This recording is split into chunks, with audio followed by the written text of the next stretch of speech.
여행 15일차 2023년 10월 24일 화 이번 여행의 마지막 이틀이 남았다. 오늘은 고베, 내일은 오사카를 둘러본 후 렌터카 반납하고 모레 새벽에 공항에 가야 한다. 아침 항공편이 특가로 나와 좋아했더니 그 시간에는 렌터카 회사 직원이 아직 출근 전이라 그 전날 오후 늦게 반납하고 출발 당일에는 새벽에 대형 택시를 불러 타고 공항에 가야 한다. 호텔을 체크아웃하고 오늘의 목적지인 고베를 향해 떠났다. 가는 길에 들른 곳은 구라시키 미관지구라는 곳이다.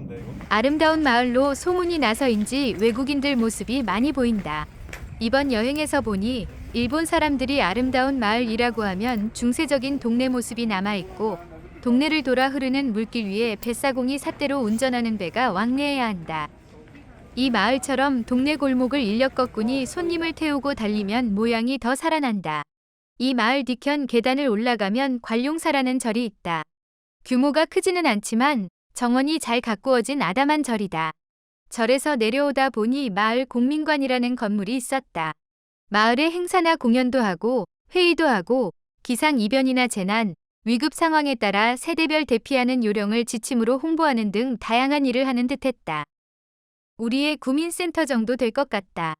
피난 지시라는 벽보가 붙어 있어서 자세히 보니 이전에 권고사항이었던 것이 폐지되고 이제 필수이행 사항으로 전환한다는 것이다. 권고사항과 필수사항을 이렇게 나누는 걸 보면 필수 단계에서는 사람들이 훈련을 절차대로 이행한다는 것을 짐작할 수 있다. 민주주의가 돌아가려면 이런 기본을 지키는 책임 있는 시민의식이 뒷받침되어야 한다. 필수든 권고든 다 안 지키면 백약이 무효다. 일본은 중세 때 봉건주의를 경험했고 근세에 이르러 군국주의의 희생양이 되었으며 그 후 이제 자유민주주의 시대를 80년 살고 있다. 우리는 민주주의의 역사는 같은데 그 이전 조선조에는 성리학의 압도적인 영향 속에 자유민주주의에 도움되는 훈련을 받은 경험이 없다. 나는 산전수전을 다 겪은 일본이 우리보다 자유민주주의의 뿌리가 더 깊을 수 있다고 생각한다. 이런저런 상념들이 머리를 맴돈다. 그러나 전에 말했듯이 나의 생각은 전문가가 아닌 그냥 상식선에서 한번 해보는 생각이다. 우선 우리의 안전, 안보 불감증에 대한 생각이다. 나는 평소 한국 사람의 안전 불감증이 그냥 개인의 문제가 아니라 국가 안보, 나아가서는 자유민주주의 수호의 문제로까지 연결된다고 믿고 있다. 한국의 지하철역처럼 사람이 많은 곳에서 스마트폰을 보면서 걸어가는 사람은 안전의식이 없는 것이다. 그러다 부딪힐 경우 나의 안전, 부딪힌 것이 물건이 아니고 다른 사람일 경우 너의 안전, 모두 관심 없는 사람이다. 이런 사람이 안전과 질서를 중히 여길 것 같지 않다. 안전과 질서, 좀 더 비약해서 시장 질서는 사실상 자유와 거의 동의어다. 그러니 부딪히지 않으려면 당신이 피해가라. 식으로 스마트폰을 보며 걸어가는 사람은 아직 자유민주 시민이 될 자격이 없다. 개인 안전에 무관심한 사람이 국가 안보에는 신중할 가능성은 희박하다. 이 문제는 정치꾼들의 무책임으로 더욱 조장된다. 예를 들어 우리는 북한의 핵 공격 위협을 받으면서도 민방위 훈련도 제대로 안 하고 있다. 이제 조금씩 시작하려는 듯하지만 이전 정권에서는 핵 공격 대피 훈련을 안 하는 이유로서 국민 불편과 불안감을 가중할 수 있다고 했다. 지금도 어느 정치 거물은 아무리 더러운 평화라도 전쟁보다는 낫다 라며 국민을 세뇌한다. 국민이 전체주의자들의 위협 앞에 자신의 안전, 자유를 적의 자비에 맡기는 사람으로 세뇌된다면 자유체제를 헌신짝처럼 버리고 전체주의 집단에 투항할 것이다. 언젠가 결정적 순간에 전쟁으로 위협하는 전체주의 세력의 노예로 전락할 것이다. 이런 저급한 정치꾼에게 속지 않을 정도의 자유시민의식을 우리 모두가 가져야 하는데 그 출발점은 개인의 안전, 질서 의식이 될 수 있다. 일본 어느 동네의 재난 대피요령 벽보를 보며 든 생각이다. 만약 한국과 일본의 민주주의 수준 전체를 비교해 본다면 어떤 차이가 있을까?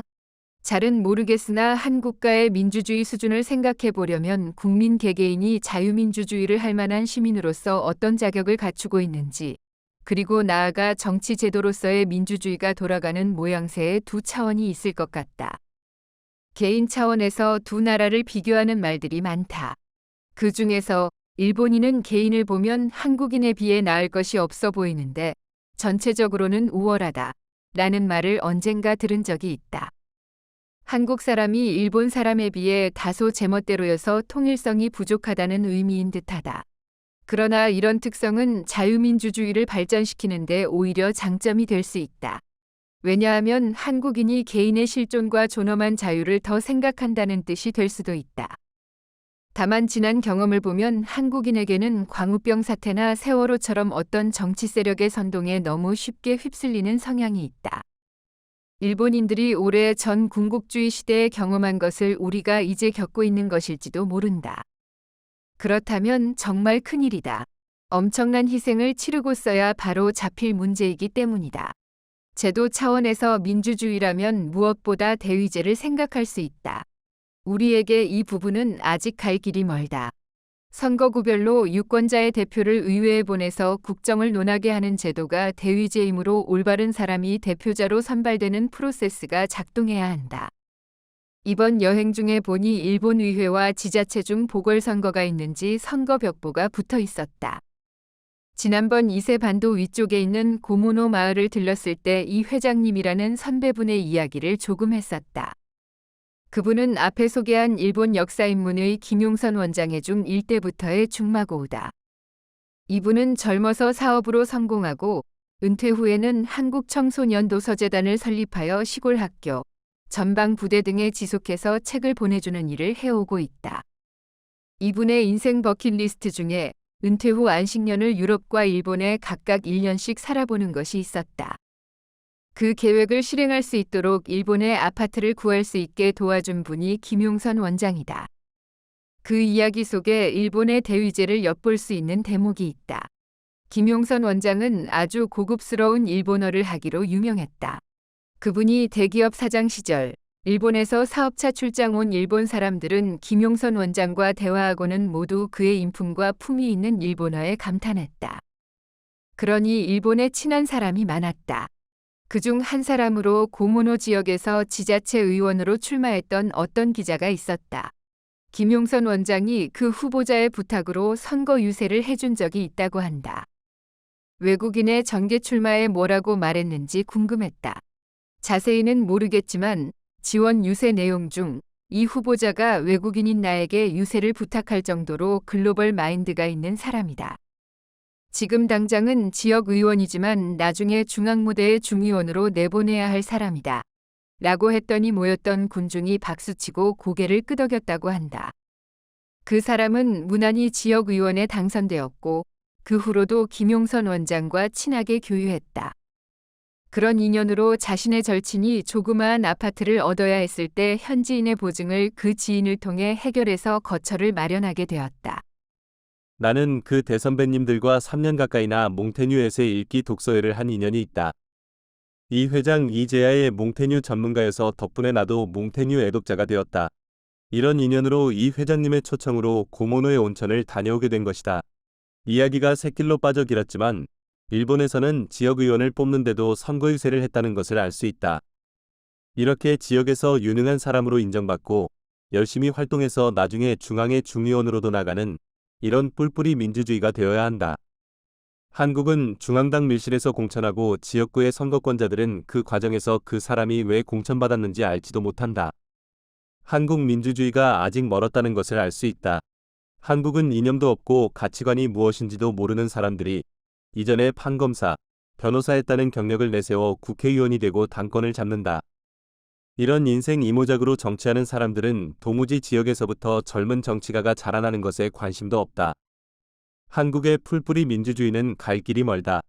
지금의 수준에서 만약 미국과 같은 프라이머리를 지역에서 치른다면 민주주의가 한 단계 올라갈 것인지는 의문이다. 어쩌면 정치 이념과는 아무 관계도 없이 그냥 동네에서 행색깨나 한다는 사람이 국민의 대표라고 선출될지도 모른다. 그러고 보니 제도 차원의 문제도 결국은 개인 차원의 수준으로부터 결정되는 것임을 알 수 있다. 우리는 개인들의 잠재력이 좋아서 일본보다 더 나은 자유민주주의 국가를 만들 수 있다고 생각한다. 물론 선동꾼들에게 말려들어 일으키는 파도에 쪽박을 찰 수도 있다. 잠재력이 많지만 지정학적으로나 국민 성향으로나 위태로운 나라가 한국이라는 생각이 든다. 아무튼 이러니 폐지하여 나는 한국의 지정학적 위치와 국가 정체성상 일본과 장차 잘 지내야 한다고 믿는 편이다. 대륙 쪽의 전체주의 세력과 대결한다는 면에서 한국과 일본은 같은 자유민주주의를 하는 동맹일 수밖에 없다. 내가 그런 관점을 갖는 데까지 오는 데는 어쩌면 김용선 원장이나 이 회장 같은 데 선배로부터 영향을 받았을지도 모른다. 이제 두어 시간 달려 고베에 도착했다. 고베는 유서 깊은 도시라서 제대로 여행하려면 이곳에서 2, 3일은 있어야 한다. 하지만 우리 일행은 이번 여행을 마무리하는 쇼핑이 필요하다고 해서 고베 하버랜드라는 쇼핑지구에 차를 댔다. 내가 해외여행에서 사용하는 내비게이터는 웨이즈라는 앱인데 꽤 인체공학적으로 길을 안내해주고 또 최종 목적지를 검색하면 근처의 주차장으로 안내할까요? 라는 질문으로 가까운 주차장들이 열거된다. 여행 시 이 기능이 꼭 필요하다. 안 그러면 현지에 도착한 후 주차장을 찾기 위해 재차 내비게이션을 다시 입력하고 주변을 헤매야 한다. 고베는 대도시이므로 내비가 알려주는 주차장은 큰 건물의 지하 주차장이었다. 낯선 곳에서는 주차한 빌딩과 주차장 번호를 잊지 않도록 사진을 찍어 두어야 한다. 주차 후 내가 좌표를 찍은 곳까지 200~300m를 걸어 주위를 둘러봐도 언뜻 쇼핑할 만한 곳이 안 보였다. 할 수 없이 지나가는 젊은 여성에게 이런 물건을 사려면 어디로 가야 합니까? 라고 길을 물었다. 이 여성은 가던 길을 되돌아 우리를 150m 좋게 될 만한 거리를 안내하여 하버랜드 쇼핑단지 내의 우리가 원하는 품목을 살 수 있는 상점을 안내해 주고 갔다. 친절한 사람들이다.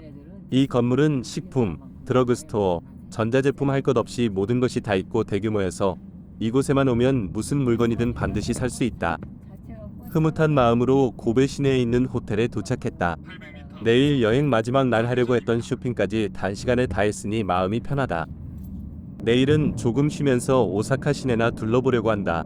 여행 16일차 2023년 10월 25일 이번 여행에서 시코쿠 섬 들어가기 전날 고베시 외곽에 사는 한국 출신자를 만났었다. 중국 음식점과 호텔을 경하는 집에서 음식을 주문하는데 애를 먹고 있었는데 그 집주인이 평소 친구처럼 지내던 한국 출신에게 연락했는지 그 사람이 즉시 우리를 도와주러 부부가 왔었다. 시코쿠 섬에 들어갈 때 페리로 중간섬에 들러 설치 미술을 보고 가라고 조언해준 사람들이다. 오늘 무사히 렌터카를 반납했다고 문자로 연락했더니 무척 걱정했다며 내 일처럼 좋아한다. 그러면서 다음에 일본 오면 꼭 연락하라고 덧붙인다. 일본에 자리 잡고 조경업에 성공한 사람인데 새로운 인연이 하나 생겼다. 오늘 고베를 떠나기 전에 고베시의 모습을 좀 더 보기 위해 몇 군데 들른 후 오사카로 출발했다. 맨 처음 간 곳은 고베의 차이나타운 랑킹마치다. 내가 인천 출신이라 인천 차이나타운과 어떻게 차이가 나는지 보고 싶었다. 인천 메가더 장군 동상이 있는 자유공원 서면에 차이나타운이 있다. 고베보다 인천 차이나타운이 바다를 바라보며 좀 더 멋있게 조성된 것 같다. 그 다음으로 고베시를 조망할 수 있는 비너스 브릿지라는 곳을 보기 위해 좁고 구불구불한 길을 올라갔다. 고베항을 정면으로 하여 좌우 180도 파노라마로 고베시의 모습을 볼 수 있는 전망대다. 이런 곳을 단지 반 시간 정도 투자하여 쉽게 와볼 수 있다는 것이 차를 운전하고 다니는 여행의 장점일 것 같다. 고베를 떠나기 전 마지막 역사유적으로 기타노이진칸이라는 100여 년 전부터 서양풍의 마을을 이루어 살고 있는 곳을 들렀다. 일본은 중세 때에도 서양과의 통로를 갖고 있었다. 나가사키의 데지마 섬은 무역만 한 것이 아니라 막부 정부가 네덜란드인들로부터 유럽 정세를 일본에 전하는 창구이기도 했다. 그러니 말로는 같은 쇄국이라 하지만 조선의 쇄국과는 다르다. 흥선 대원군이 전국에 척화비를 세운 것은 서양과 화친을 주장하는 자는 매국노로 다스리겠다는 경고였다. 나는 대원군보다도 대원군이 쇄국을 할 수밖에 없을 만큼 나라를 약하고 가난하게 만든 조선의 성리학자 양반들이 더 문제였다고 생각한다. 이 생각을 하면 고려의 정중부 무신정권 때 무신들이 중세 일본과 교류하면서 막부제도 비슷한 것을 정착시켰으면 어땠을까 상상해본다. 언제 이런 역사를 가정한 소설이라도 써보고도 싶지만 재주가 없다. 차로 달려보니 고베와 오사카는 그냥 붙어있다고 하는 편이 나을 정도로 고속도로로 반 시간 정도면 도달하는 곳이다. 오사카에서는 숙소를 체크인하고 차를 반납하는 일정이 있어서 느긋하게 둘러볼 시간이 없다. 나카자키 쪽 카페 거리를 둘러보다가 점심을 먹고 커피 한잔한 후 공항 인근에 예약된 숙소를 향해 떠났다. 이 카페 거리는 서울의 익선동 분위기와 비슷한데 그곳에 오사카 항공문화원이 있다. 오는 길에 오사카 시내와 오사카성을 차에서 내리지도 않고 지나가며 눈에 담았다. 오사카 간사이 국제공항의 렌터카 주차장을 찾느라 공항을 한 바퀴 걷돌았다.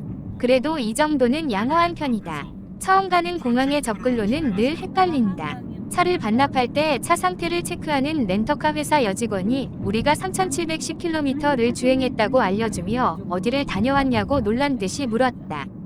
가고시마까지 다녀왔다고 했더니 자기도 못 가봤다며 수고이 대단하다를 연발한다.